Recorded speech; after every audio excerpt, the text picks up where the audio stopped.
Parfait, merci beaucoup Gérard. Est-ce que vous m'entendez bien? Est-ce Oui, que vous oui, voyez très bien mon bien, très bien, partage? très bien. Mmh, Parfait. super, OK. parfait. Parfait. Écoute, merci beaucoup, Gérard, pour cette invitation. Je suis ravi de pouvoir, présenter CyberEdu, en tant que président depuis quelques années à notre ancien président, notre président créateur, hein. C'était toi le président, au moment où, l'ANSSI a créé l'association, donc ravi de pouvoir revenir, et présenter notamment les réussites, qu'a eu l'association, depuis. Pour ma part, donc je suis président depuis quelques années, après avoir été vice-président dès la création, de l'association et en parallèle, je suis, membre de plusieurs groupes formation, groupes de travail formation, au niveau du club IBIOS notamment, sur la partie analyse de risque et puis, du campus cyber, un groupe de travail qui a, produit pas mal de choses, mais qui est en pause, depuis la réorganisation du campus.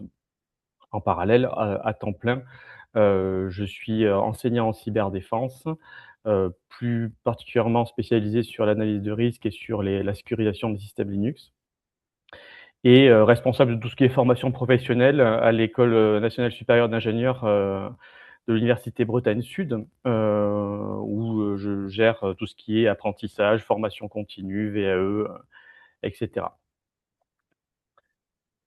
Au niveau de l'association, ce que je voulais vous partager aujourd'hui, c'est, d'abord ce qu'est cette association et quels sont ses membres, ce qu'on fait, ce qu'on a fait, et puis ce qu'on peut faire aussi, surtout ensemble, par la suite.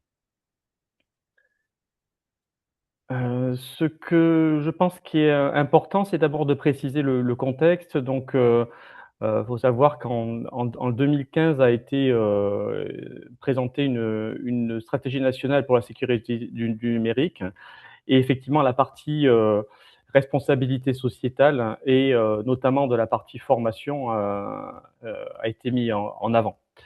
Hem, Tout de suite, a suivi, une démarche qui a été portée par France Universités. Donc, ça s'appelait, la conférence des présidents d'université, à l'époque, mais, où, a été mis comme priorité, de, sensibiliser à la sécurité du numérique, au plus tôt possible et avec une priorité qui était d'abord les enseignants les formations du supérieur, qu'elles soient continues ou initiales pour que, les formations qui, la plupart du temps, ne traitaient pas de ces sujets-là commencent à les traiter. Le principe, le postulat de départ, ça a été que, une grande partie de la sécurité, elle est dans les mains des non experts, de ceux qui ont, les mains dans les métiers, des différents métiers et qui, sont malgré eux souvent, les relais, d'attaques qui réussissent. Et donc, contextuellement, à chacun des métiers, l'objectif, c'était de faire que les personnes, en ayant des connaissances de base et des compétences même de base, en cyber, puissent se sentir concernées, impliquées, donc être vigilants et puis, aussi, savoir, collaborer avec des spécialistes ou en tout cas interagir avec des spécialistes. Le partenariat, qui a été créé avec l'agence, à ce moment-là, a été, orienté sur l'accompagnement, des formations dans le supérieur, pour intégrer ces éléments-là. La plupart ne savaient pas comment intégrer ces éléments, cyber, heu, alors que, effectivement, elles ne traitaient souvent pas de cyber ou elles traitaient parfois d'informatique, mais la cyber était pas vraiment, traitée à l'intérieur, ce qui posait un sacré problème, notamment quand on forme, des administrateurs systèmes et réseaux et que, il y a très peu de cyber, dans les formations. Donc un référentiel a été créé, un référentiel de compétences a été créé, à ce moment-là, au niveau de l'agence, pour, se mettre, en accord avec, ce dont les industriels, les services étatiques et cetera avaient besoin, c'est-à-dire, de compétences, qui répondaient aux besoins du moment et surtout à venir.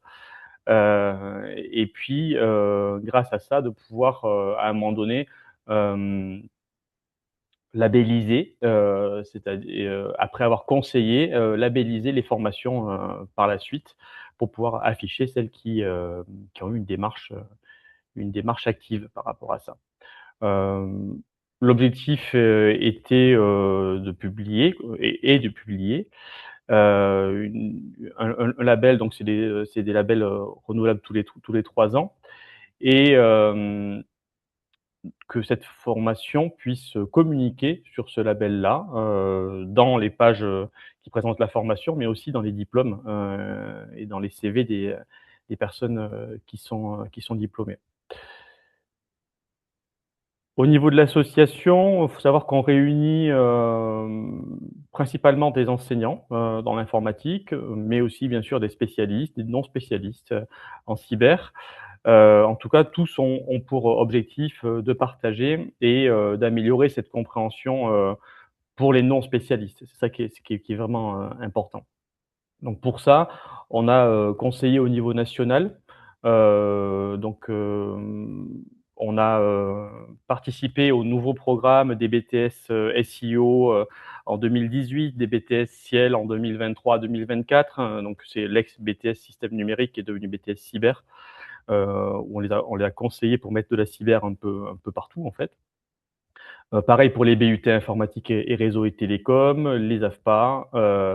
On a conseillé aussi pour tous ceux qui ont postulé pour les appels à manifestation d'intérêt, de France 2030, hein, les compétences et métiers d'avenir. Et enfin, on a œuvré aussi depuis 2020, depuis la création du campus en fait, à toutes les démarches, matrices de compétences, des métiers cyber qui ont été publiées, par le campus, l'observatoire des métiers, la campagne Demain spécialiste cyber qui a été diffusée dans les collèges, dans les lycées, à Radio France, et cetera. Et puis surtout, au quotidien, on est, là où on nous demande d'aller, c'est-à-dire, pour conseiller, localement les enseignants pour intégrer ces éléments, cyber. Et même quand ça a été un petit peu structuré au niveau national un programme national sur lequel on a contribué. On a aussi créé des ressources pédagogiques en Creative Commons que les gens peuvent réutiliser. Alors souvent, qu'une partie de ces ressources et contextuellement à ce qu'ils veulent faire. J'en reparlerai rapidement un petit peu après et puis, on organise aussi, des colloques, on publie des articles, le dernier notamment article sur la collection numérique de la revue de l'AMU pour les universités. Au niveau des formations, pour qu'elles soient éligibles, il faut que ce soit des formations qui soient reconnues, longues, et avec un diplôme, à la fin reconnu aussi. Donc BTS, DUT, licence, master, titre d'ingénieur et cetera. Hem Il ne faut pas qu'elle soit spécialiste, dans la cyber. En fait, il existe un autre label de l'agence, hein, qui s'appelle SecNuMedu, dans lequel on labellise, les formations d'experts cyber, et on travaille, main dans la main, en fait, pour labelliser les formations qui ne rentrent pas dans la catégorie expert cyber, donc en gros, qui ont moins de 70 de contenu cyber, pour qu'elles puissent être, labellisées cyber édu. Heu, L'objectif, c'est de tisser de la cyber un petit peu partout, c'est-à-dire, une formation, par exemple, en droit ou en comptabilité, qu'elle puisse, intégrer de la cyber dans les différents enseignements, dans les différents projets, dans les soutenances et cetera. Qu'à chaque fois, il y ait les composantes cyber nécessaires dans l'exercice du futur métier, qui soient, intégrées pour que les gens s'accaparent, s'approprient ces éléments-là et qu'ils s'en servent, au moment voulu, plutôt que des éléments, on va dire standards, cyber qui ne parlent souvent pas aux personnes et dont ils se rappellent pas quand ils sont en situation professionnelle après. On fait très attention comment les formations sont créées en plus et qui sont les intervenants, dans ces formations-là, au niveau de la labellisation.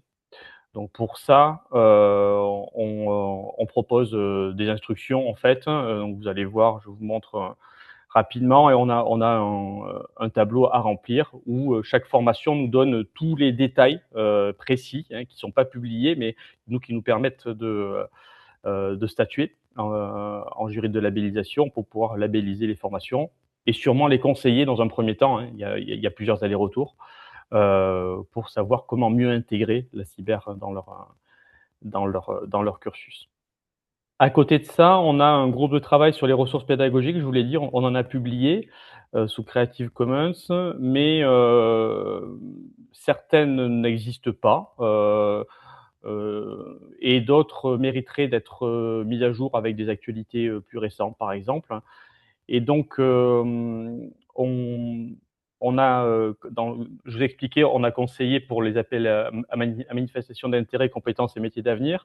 Bah, dans ce cas de France 2030, on a aussi l'opportunité de financement à différents endroits de ces ressources là. Et donc, on a proposé de mettre en commun ces ressources pour qu'elles puissent être publiées en fait comme une pour ceux qui sont dans le monde de l'enseignement, université numérique thématique, mais pour le coup cyber, dans lesquelles ces ressources seraient à disposition de tous. Elles le sont déjà, hein, sur un Moodle commun et l'objectif étant de les mettre à disposition, encore une fois sous un label Creative Commons comme elles sont déjà partagées.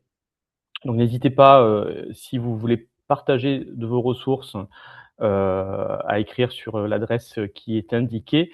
Vous aurez le diaporama aussi de toute façon, et je l'ai déjà transmis à Gérard. Et puis surtout, n'hésitez pas à me contacter pour toute idée ou contribution à l'association.